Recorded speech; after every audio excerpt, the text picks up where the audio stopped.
Members of the House are trying to crack down on mass shootings without imposing invasive gun policies. One America's Jake Henry explains how financial institutions might be able to expand their oversight of suspicious firearm purchases.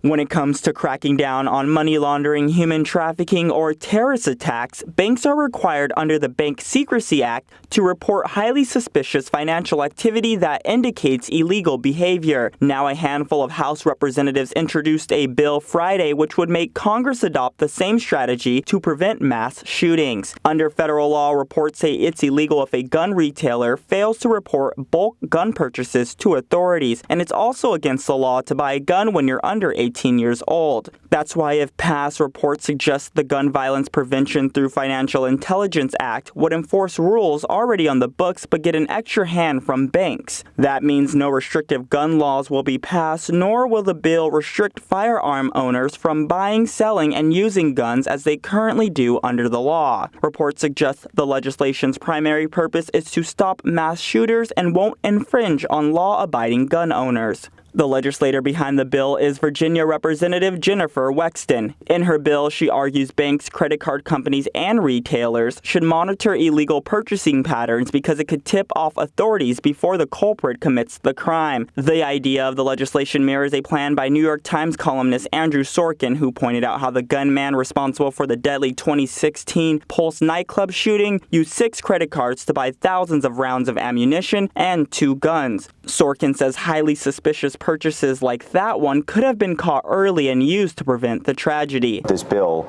would effectively require the banks to work with FinCEN, which they, by the way, banks are also already used for money laundering and human trafficking, and they do this already for suspicious activity. They have not done it related to guns. In the wake of the Santa Clarita shooting, Democrats and Republicans have been working to find common sense solutions. For example, a separate bipartisan gun bill, Prevent Family Fire Act, was introduced last month, which would encourage firearm retailers to sell proper gun storages by giving them tax credits. So this is a very important piece of legislation. We've got Republicans and Democrats alike on the bill, and we've also got some great partners, and none better than the Brady campaign. Now the pair of bills need to be voted on by their respective committees before heading to the House floor for a vote. Jake Henry, One America News.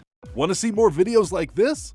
Click on the link below and subscribe to One America News on YouTube. And call your cable provider and kindly demand that One America News is added to your lineup. Call and subscribe today.